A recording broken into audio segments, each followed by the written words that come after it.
next week at this time, and I'm so looking forward to it. Such a blessing, such a great opportunity to minister to the children.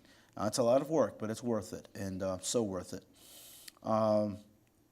Let's see. You still can register your children with a card or online through any of our online means, the Cornerstone Connect website or the update that we send to you.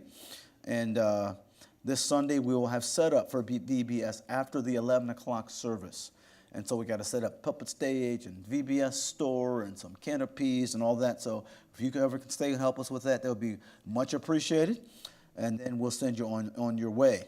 Also, Chapter 2 will meet again July the 2nd. Tuesday, July 2nd, Bob Evans Restaurant, 650 Walton Avenue in Hershey. And our annual church picnic is also, actually it's inside a month as well.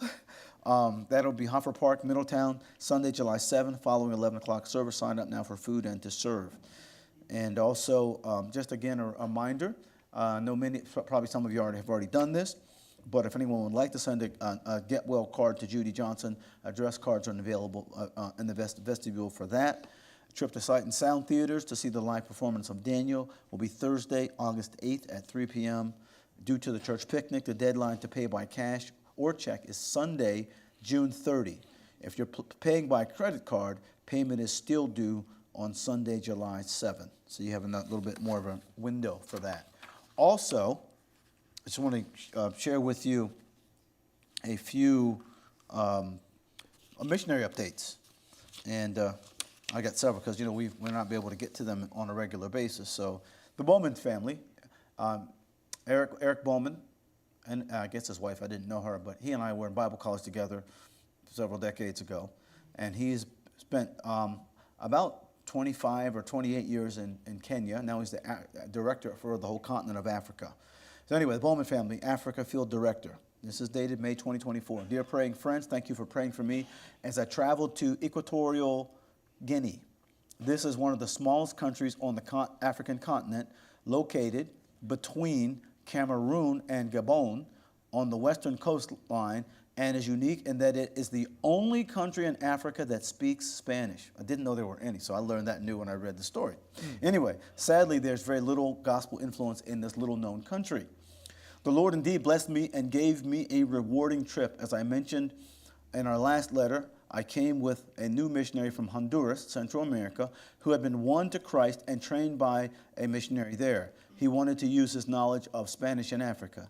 Many years ago, a missionary had been in Equatorial Guinea, but had to leave soon after starting a church. How exciting it was for this young church to hear of the new missionary coming to be their pastor. Kindly add missionary Isaac Amaya to your prayer list.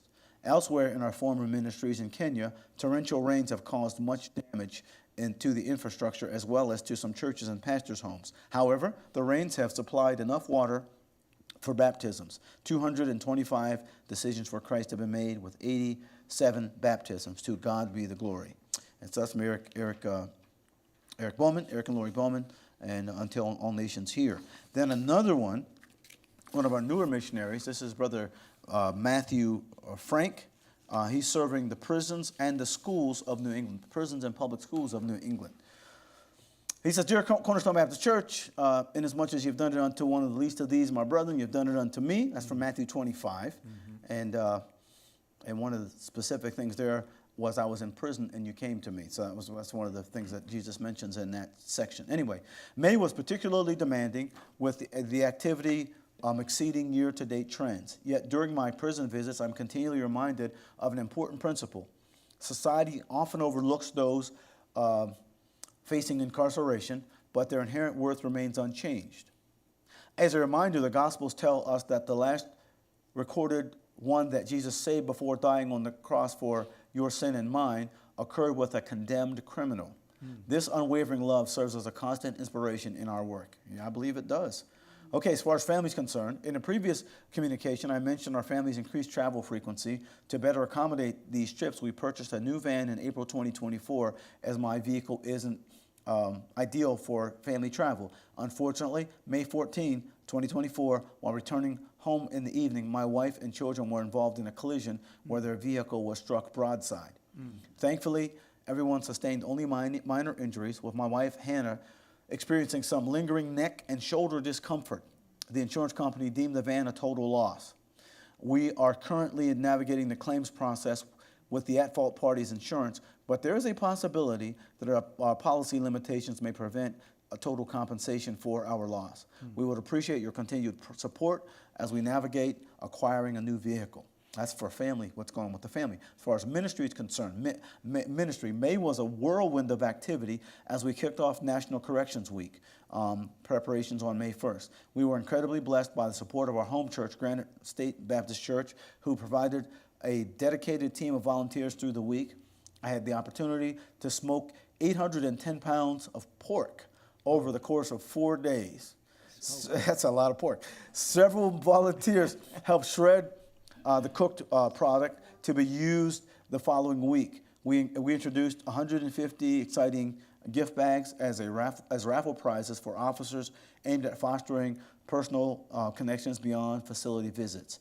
This will allow us to minister them more effectively in the coming days. National Corrections Week 2024 reached over 1,600 individuals with meals, gifts, and the message of the gospel, a significant increase